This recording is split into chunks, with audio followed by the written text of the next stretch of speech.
with... Hello, my baby. Hello, my honey.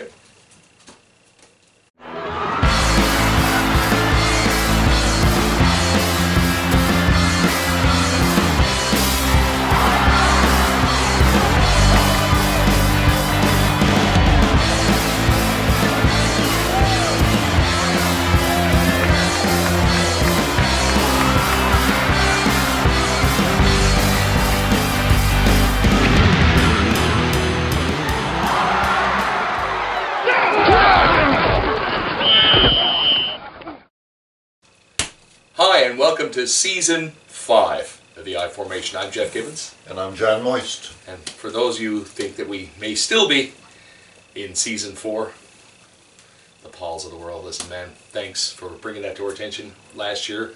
We missed a good few shows. We hope to have a little more continuity this year. We hope to be here every single week giving you the facts, giving you the straight dope on what we think is going to go on in the NFL. We've already updated our Facebook page to talk about who we believe is going to the dance this year. And I think, actually, we were pretty similar in our picks. There's just a couple of differences. You know, I believe we both agreed that Carolina was really have to be considered the favorite right now. Yeah, definitely one of the things. Wow, this underinflated football. Yeah, I got the same problem here. Yeah, that's right. But at least I admit I knew that these footballs were underinflated. I know, I just couldn't resist having. You know, if you play with one of these, it might not decide the game, but it can't hurt. True enough. True enough. Yeah. Anyway, stick around. We're going to tell you what we think is going to happen in Week 1 of the NFL. Sure. Hello, welcome back to the I-Formation. Now we're going to make our picks for Week 1 of the 2016-17 NFL season. Delicious, isn't it? Just a couple of days away from opening day. Oh, Can't wait for it to happen. Christmas it is. It sure is. And I'm sure a lot of people breathing that sigh of relief. We're going to start off with the first game of the year, Thursday nighter, and it's the rematch. It's the Denver Broncos and the Carolina Panthers. What are you thinking on this? I'm thinking that Denver's offensive line has not gelled yet. They did pick up Okung, is that how you pronounce it? Not sure. From Seattle. Haven't done my research on name pronunciations, so I'll brush that up later. But Okung from Seattle has gone to Denver. He's going to be a good addition to their offensive line. But now you got a new center in Garcia. All these guys have not. Most of them haven't played together before, and it takes a while for an offensive line to gel together. And going up against a defense like Carolina's, I think they're going to have some trouble. Not to mention Trevor Siemian there throwing the ball as a rookie quarterback, and fresh out of the box. Yeah, so it's going to be. I think the defense holds them in it like they have done. Oh, no doubt about that. It's going to be close, but yeah. Denver still has an elite defense. Yeah, it's just their offense is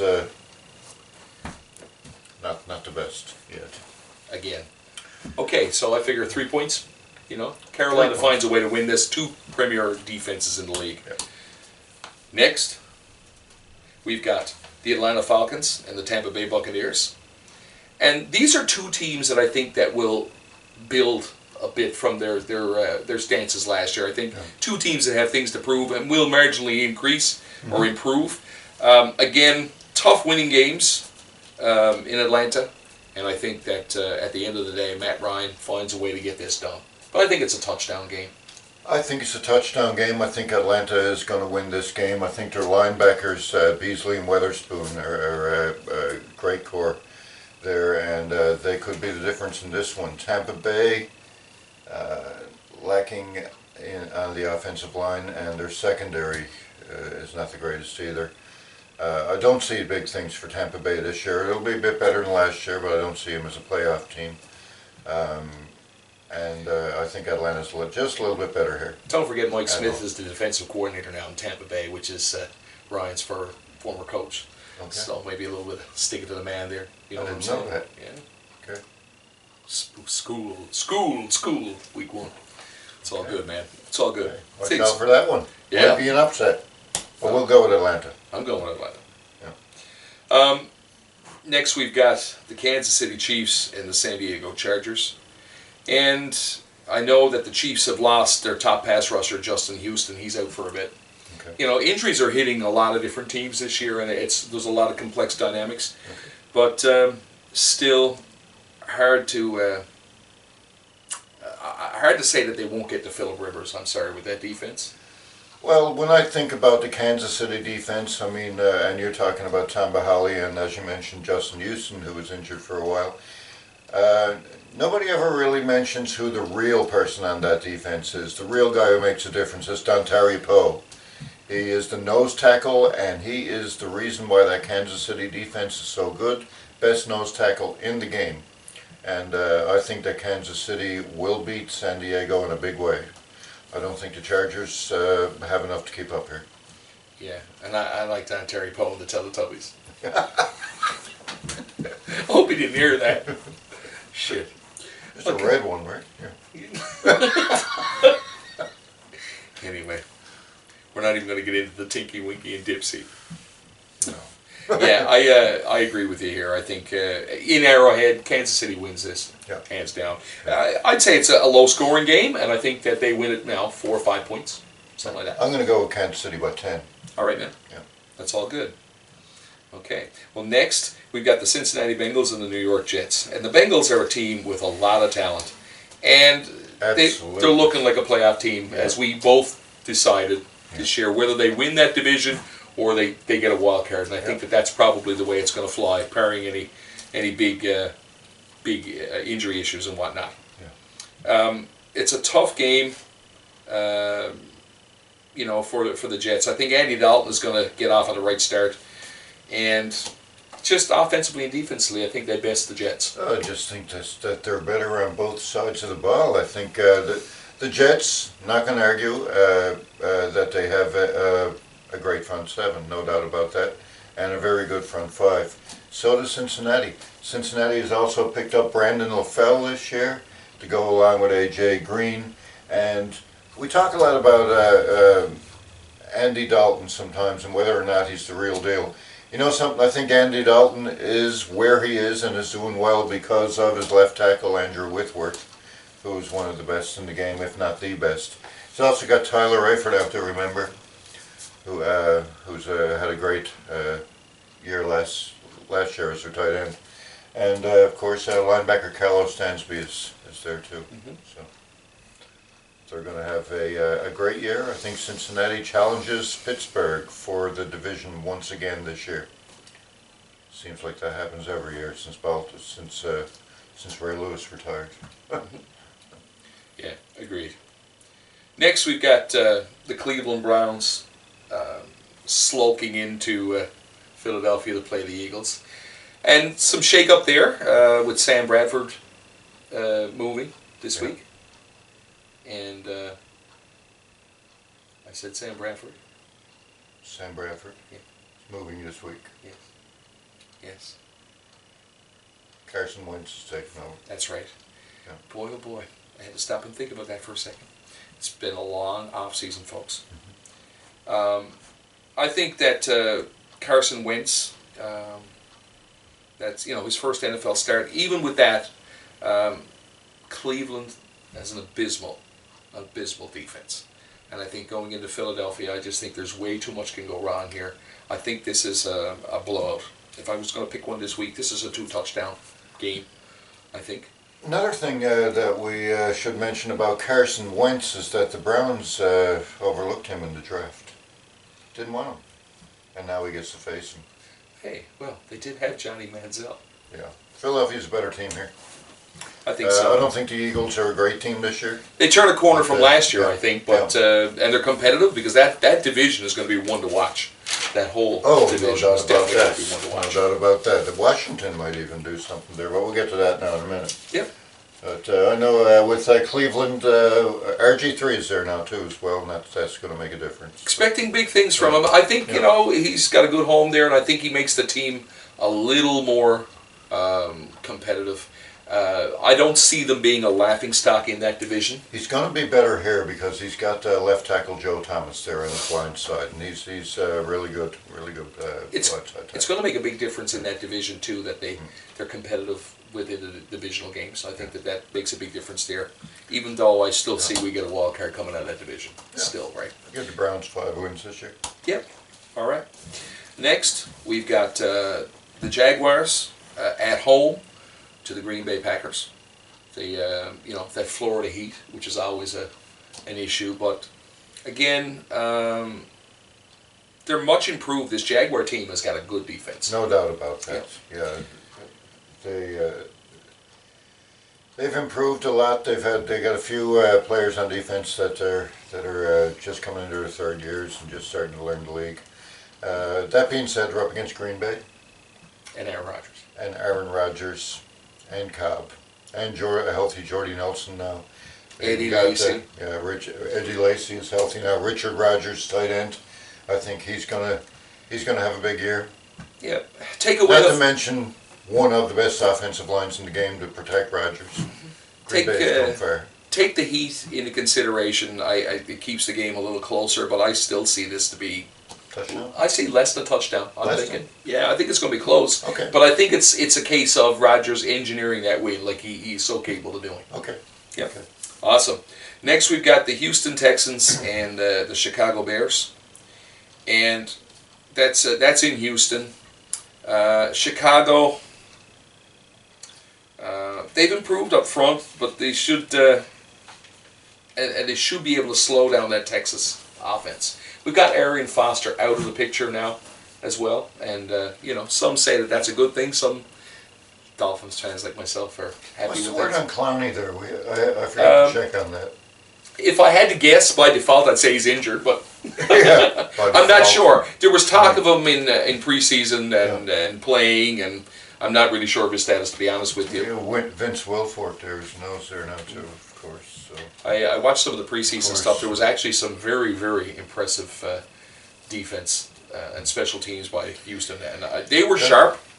They were sharp in the preseason, and I know that doesn't mean a lot, but when you're able to do those kinds of things and execute football kinds of plays like that early in preseason, it still means that you got your A game with you. And I just saw things in that Houston team that were astounding. Defensively, already. they're going to be very absolutely, good. Yeah. absolutely. And even though Chicago's defense will be able to slow down Houston's offense a little there, and I think Houston's defense could completely shut down Chicago's offense.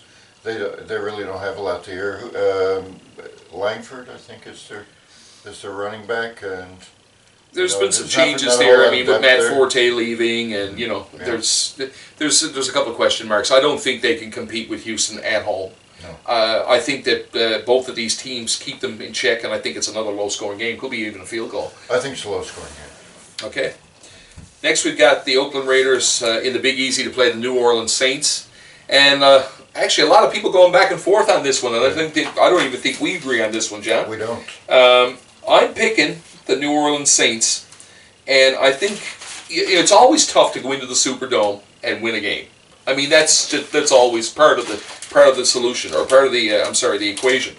But I think Drew Brees gets off to a good start against an Oakland team who's made some huge changes and are going to be very competitive. I think more so in their division and more so in their conference. But I think that New Orleans finds a way to win this, and even the line in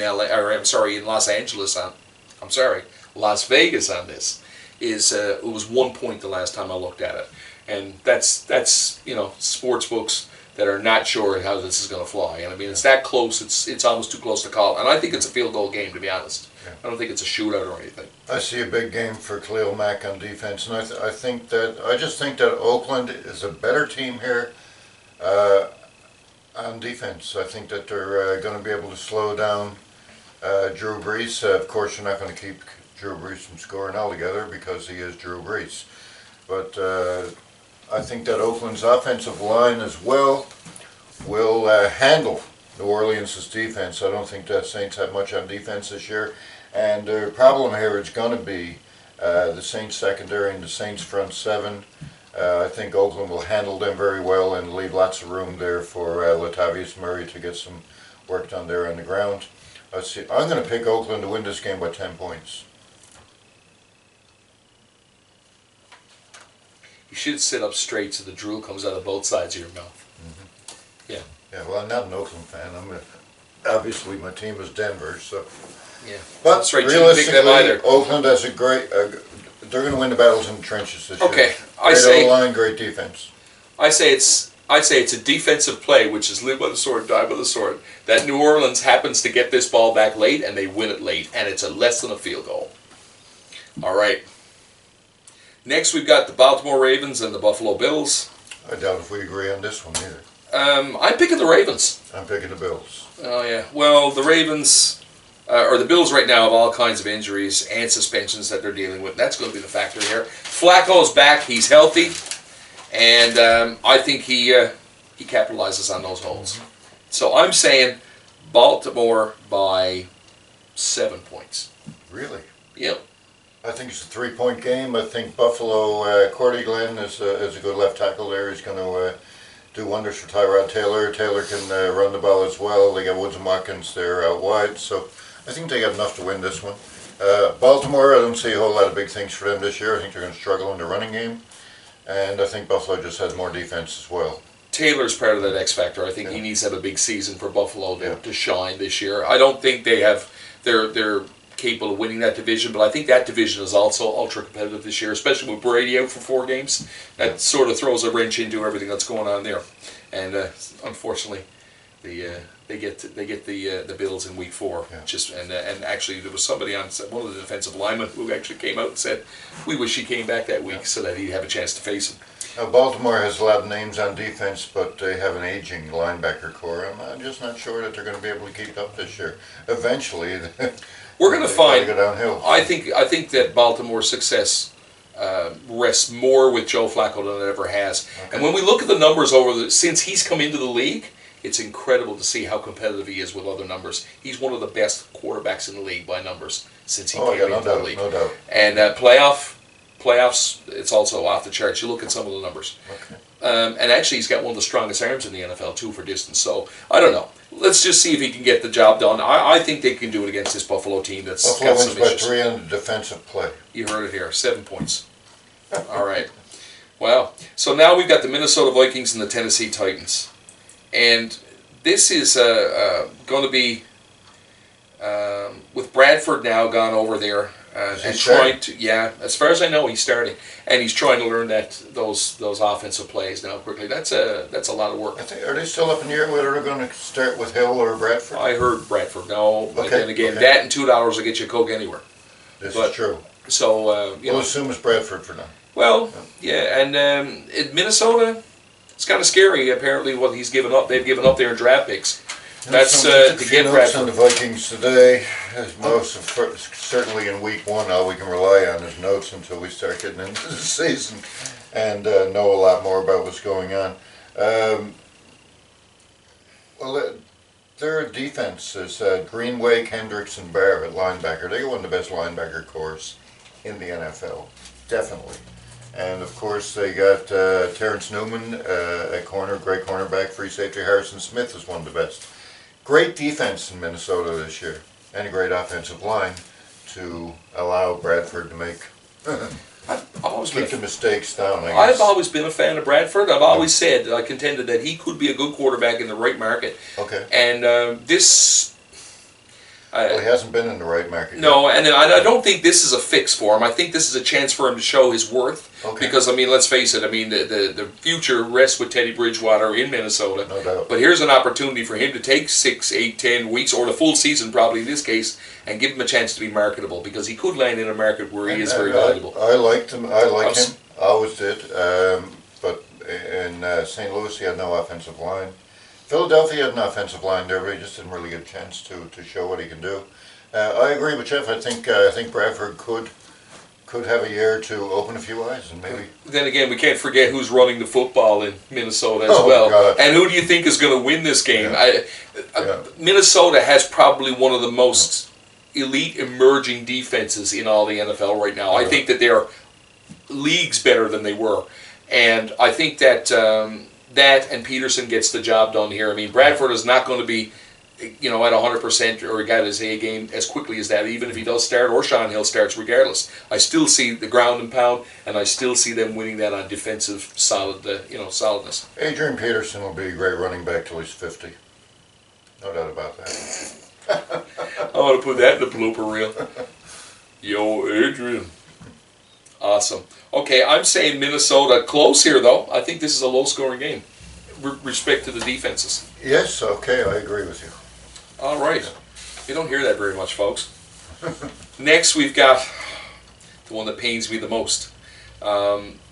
We've got the Miami Dolphins. My Miami Dolphins going into Seattle in the 12th man to play the Seahawks. And this is the longest trip in the NFL when you think about traveling from Miami to Seattle. It's a scary trip, and anytime you play in Seattle, it's tough to begin with. A lot of changes on both sides, both teams in this case here. The Dolphins are an X factor in the AFC East, as are most of the teams in the AFC East this year, and they've all made it. Some could argue that they won the offseason in some of the acquisitions. We got to wait and see. It's like, this year could be the year, but then again, we thought that last year with Ndamukong Suh and some of the changes they made there. Adam Gase, I don't know. Say it again. Ndamukong Suh. Perfect. And next. With his 3 P's in the silent Q. But I think Adam Gase's approach is going to be a big difference. Some emerging receivers. I think Kenny Stills, an important piece of that offensive puzzle. They've named Arian Foster as the first-string running back this week in Miami, which is interesting. Hopefully that works out for them, and hopefully he stays healthy. J.J. is backup then, is it? J.J. Yes. Is that how you pronounce his name? Did we get that right? You might have. J.E.? A J.E., yeah. Something like that. Ndamukong Suh. I just want to say that again. Yeah. But, it's making it more and more difficult to follow the team. I think some of the big, the big bargain in the draft, I think, Laramie Tunsil out on there on left guard. Left guard right now and a future left tackle. According to Brandon Albert. And that could be sooner than later, the way Albert's track record's been with his injuries. He's had some problems. Yeah. But I think they need to be able to stretch that field. Foster on the ground is always scary for any team when you're facing him in any capacity. Plus, you've got more money sunk into the offensive line. And they say that this kid Tunsil is the best pass protector in the draft. Yeah. So let's see. He's not that big. He's only like 6 foot. As far as these kind of guys go. Strong, though. Yeah. Very strong. I think it'll be interesting to see how he pans out on that offensive line. Not that this is the Miami Dolphins show or anything, but you're going to like this. I did look at some of the things with Miami this year, and New England is out there always the elite team in the East and everything like that. And we talk about Miami like they're only going to have 6 or 7 wins every year. Well, I was looking at it today, and anybody who knows anything about football, just listen to some of these names. I mean, their left defensive end is Cameron Wake. They got Mario Williams on the other side. Their tackles are Ndamukong Suh and Earl Mitchell. They have Kiko Alonso and Koamisi at middle at linebacker, and they, even the receiving core, Parker Stills and Landry, they have a star-studded team, and I think that they might make some moves this year. Might be the surprise team in the NFL this year. You mentioned Arian Foster's name once. Arian Foster is there, and J.J. is quite capable as well. So I mean, you got these guys, and Laramie Tunsil is a new guy there, and the O-line. Miami's made some big changes, and they've got some big names, and I see big things. We both picked the Patriots to win the division, but I would love to be wrong about that. And I think all those teams have a shot. I mean, they've all made good changes. There's 4 very good teams here. Let's bring it back from the Miami Dolphins show, because we are both picking Seattle to win this game. I mean, it's still got that elite defense with Chancellor and Bobby Wagner and It's a tough. I mean, they're not there yet. I mean, Ryan Tannehill. Maybe they go out and they surprise these guys, but I think it's closer. I think if you're going to pick a spread to beat this week, what's the spread? The spread in Las Vegas on this, the last time I looked, was 10.5 points. It's the largest spread, given 10.5 points to Seattle. I think that Miami, with a good game, could keep this close. Yeah, I think I that don't see 11 points at all. no, and I think that historically, out of the gate, the last couple of years, I know that Seattle has had trouble start generating offense, and you're coming up a potentially very, very dangerous combination of defensive players here. The perfect storm allows them to win. It's not going to happen, I don't think, statistically, or even thinking I'd like to wish a bad star. You know what I'm saying? Seattle is arguably the best too. Denver's up there, but Seattle has definitely top three. I can't help but think that Seattle might be there at the end of all this again this year with the right combination of things. But I'm picking Seattle to beat the Dolphins, but the Dolphins beat the spread here. I think that this is a 3 to 6 point game. Yeah, I agree. Okay, next we've got the Colts and the Detroit Lions, and a lot of changes here. I think this is a shootout. Matt Stafford, Andrew Luck, both healthy, both ready to go. And I think that this is all about offense, not defense on both of these teams right now. I think there's some issues. I don't see Frank Gore being the solution there on the ground in Indianapolis. But certainly if you're going to pick somebody to at least run the ball, I guess Gore is not a bad guy to have there. But I think it's all about the offensive line in Indianapolis, and they've been struggling with that for several years and trying to get things in order. There's always one or two pieces that are missing on that O-line, and Frank Gore, and I love Frank Gore. We love watching him play all these years. He's not going to be the man that he always was. Out wide they got Moncrief and Hilton. The Indy's defense is subpar, especially in the secondary. And the pass rush. I think that Indianapolis might be the disappointment of the NFL this year. I don't see him doing a whole lot. Sorry, Shane, but that's the way I see it. I'm still picking Indianapolis to beat the Lions here in a shootout. I'm picking them, and this is going to go back and forth. I was just about to say, this game is going to go back and forth. So I'm picking Andrew Luck, just putting it out there at the very end, throws the last touchdown. I agree. Right on. Take the exactly over. What I'm thinking. Take the over. For sure. Next we've got the New York Giants going into Dallas to play the Cowboys, and you know what? This one happens every year at the beginning of the year. And we always disagree. And I always pick the Giants, and you always pick the Cowboys. And this is Dak Prescott's NFL start, first start, and the whole Tony Romo thing. DeMarco Murray is gone. Albeit I'll say that the Cowboys have one of the best offensive lines in the game, if not the best. Yeah. And that's definitely a factor. I think it's the best. Yeah, I'm thinking there's a few chinks in the armor here, and I think that the Giants are going to be peaking at the right time here. They're ready for this game, and I think that some of the issues that the Cowboys are dealing with, even at home, I think this is a close game. I think this is going to be an awesome game to watch. But I'm giving the Giants 4 points here. Oh, I think it's a close game as well.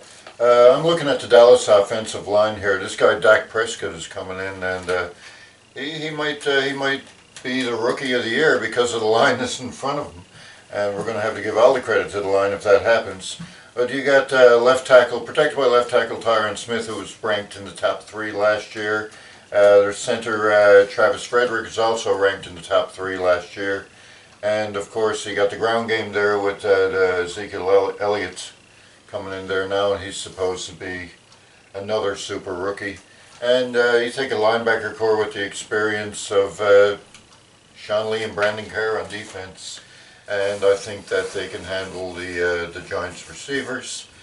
I think this is going to be a high-scoring game as usual with these two teams. I'm going to pick Dallas to win this one on a late field goal. Okay, I'm picking the Giants 4 points. Yeah, Giants are going to have a good team this year too, as we said earlier. That division, with the exception, there's 3 teams in that division that could actually win it. Washington could surprise. The Giants and Dallas probably going to fight it out there. I don't think the Eagles got it in them. I think the Eagles are there at the end of the day, but they're going to fall short. And they can play upset. We'll see. And 2 big X factors in Ezekiel Elliott and of course Dak Prescott. Yeah. I mean that's a huge. Those are huge holes to fill. That offensive line can only take you so far, and we got to see how they both gel. Right? Certainly big X. Inexperience could be a problem for him. Okay. In the meantime, I'd love to see the Giants beat them. I'm just picking Dallas. Oh, I'm telling you, well, you'll get your wish. Because I think this is one of the few picks I get right every week, or every first the weekend. That's been a couple of upsets there. Okay, next we've got the New England Patriots going into Arizona. The Tom Brady-less New England Patriots going into Arizona. Jimmy Garoppolo coming out for that first start in the NFL, we'll say. Yeah, well, Jimmy Garoppolo. New England is stacked. When Tom Brady gets back, they're going to be tough to beat out there. Let's hope that by the time Brady gets back, we get a few more injuries. But I should never say. Yeah, their receiving core is incredible. Like I said, I can't take it away from them. It's deep. Amendola, Edelman, they got Martellus Bennett now to go along with Gronkowski. Two tight end set. I mean, who do you throw the ball to? Now, No. the one thing that becomes the issue then is the offensive line making sure that they give Brady enough time to get the ball out there. And we've seen in the past how safeties time those snaps, and as the year goes on, he gets hit. He got hit more last year as a quarterback, Tom Brady, than his entire career. Mm-hmm. Last year, there was a lot of hits. I think Chandler Jones is going to get to the quarterback a few times in this one for Arizona. I think that, that defense, and they're going to give them a lot of different looks. Garoppolo is going to have his hands full in the desert. It's going to happen. And I think that this game, I'm calling this game 10 points. 10 points? 10 points. Arizona. Yeah, okay. I'll go 6 or 7. Okay. Close enough. Yep. Yeah. And actually, it's kind of funny because in my own sick little way, I still managed to sort of support my Dolphins. By the time they beat the spread, I don't think that... And the spread here on this game, I think, is like 6 points or something now. Yeah, well, another thing, too, is that a lot of the people that I've been talking to about this game seem to think it's going to be a high-scoring game, but I was talking to you, and we both think that this is not going to be a high-scoring game. No. That New England has a strong defense as well. I mean, they've got Ryan and Butler on corners. They got Chung and McCourty as safeties. Their secondary is solid. They got a decent front five. Front seven, I mean. And I think that New England is going to be able to stop Arizona's attack. David Johnson probably being the difference there. I think there's a defensive touchdown in the mix, too. I'm still saying 10 points, 20 to 10. Oh, Patrick Peterson interception return. 20 to 10. That's 20 to 10? That low scoring? Yeah. Okay. I definitely think it's going under the number. Yep. Yeah.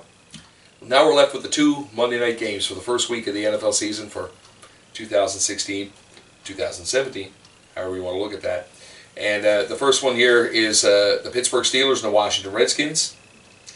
And we're just a reminder that the Steelers are without Le'Veon Bell for 4 games. 3 games now. Is it 3 or 4? I think it was reduced to 3, was it? I think it was reduced somewhere. to 3, yeah. It's hard to keep track of all these reductions, folks. Yeah. But I know there's a suspension in the mix. I still think that this being a close game, I know Kirk Cousins will come prepared. I think that this is a good test for the improvements that the Redskins think they've made on defense. I think this is a juggernaut kind of an offense coming in here. I think that they... I don't think that the Redskins are going to be able to handle it as much as they're going to be able to have to try to score with Pittsburgh's defense. I agree. So this, again, is another shootout. Yeah. Pittsburgh's defense is not as great as they were in years before because they're getting older. Mm-hmm. And it's about time to bring in some young rookies in there within the next couple of years to fix it up.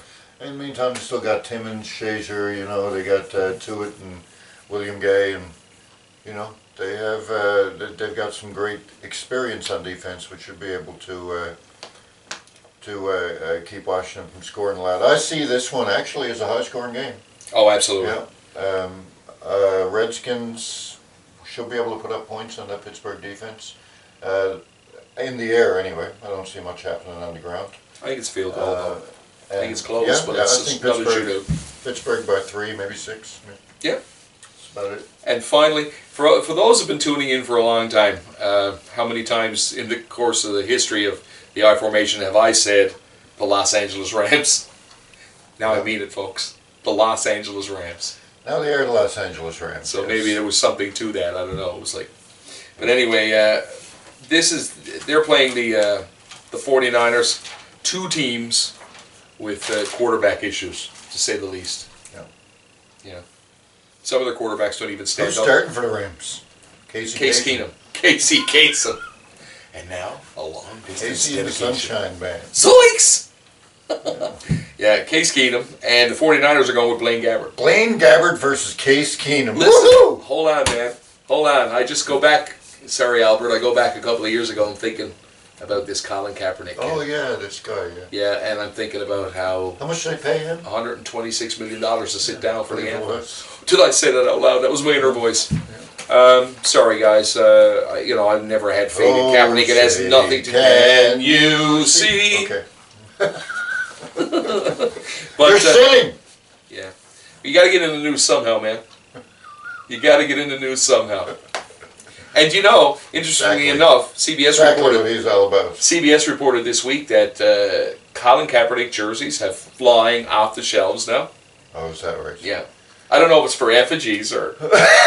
but I'm not sure quite what's going on there, but that's just the way things roll, folks. So I should mention, though, that my buddy Rick Travers is going to burn his Kaepernick jersey this weekend, and I'm going to get it on video. Try to get it up and show you there next week. So, yeah, we'll probably put get it on our page. that'll be some prime beam footage right there, man. That'll be great. Okay.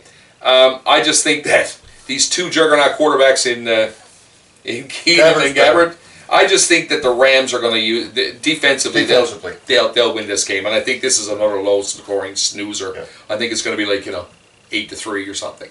8-3.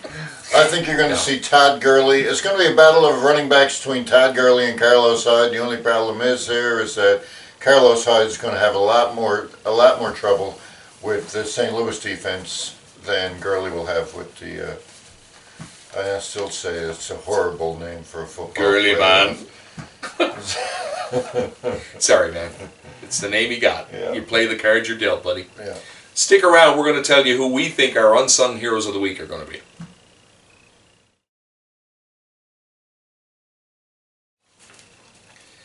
Welcome back. And now we're going to talk to you about the unsung hero. This is a new idea that we've come up with this year for the I-Formation. We've always picked who we thought was going to be player of the week. But sometimes people just don't get the credit that they deserve. Sometimes there are people in the trenches that get things done. It's the little things, offensively and defensively, that help win games. This week, we're sort of looking at things differently. And we're going to try this now and see how this flies. Even though I'm picking the Seattle Seahawks to beat the Miami Dolphins this week, remember I did say that I think Miami beats the spread. And I'm going to talk about Cameron Wake this week and think that his role is changing defensively. He's going to be put into certain protections. He's going to be put into certain passing situations. And even the coaches have even said that in some key downs, you're going to find big stars sitting on the bench. I think Wake's role is going to be very dynamic, and he's going to be a huge part of the reason why Miami keeps this game competitive and sort of shortens the point spread. So I'm going with Cameron Wake, Miami Dolphins. Who are you picking? I'm going to look at the Buffalo Bills, and of course, a real unsung hero on a lot of teams, and that does not get a lot of attention are the tackles that are on the teams. Cordy Glenn is going to be at the left tackle here for Buffalo, for Tyrod Taylor, and just pay attention to this guy. He's going to be the reason why Taylor gets a lot of time to throw the ball, and be the reason if Buffalo gets this victory, it will be largely because of Cordy Glenn. Well, there you had it, folks. We're out there. We've put ourselves out there for the week. That's our scores, or that's our picks. That's our unsung heroes. And week one is virtually in the can. Want to thank you for coming back. And like I said, we're working towards getting into season 5 for you, Paul Cicero. Yeah, we're a little rusty, but so we've made some changes. We're doing this production differently this year, as you may or may not know, and we're working towards staying focused. We're going to be trying to post more frequently to Twitter. We're also going to be posting to our page. Keep an eye out to what's going on there. We'd love to hear from you guys as well. Give us a like on Facebook at the I-Formation. Certainly the I-Formation at gmail.com if you want to send us a comment. And certainly we're on Twitter as well, the I-Formation. So, and Paul, do a good job with the editing, will you? Thanks, buddy. Keep us in the loop, man. That's right. So that's it for this week. So if you got anything else? That's it. Well then, that means it's good night for me. That's good night from him. Have fun.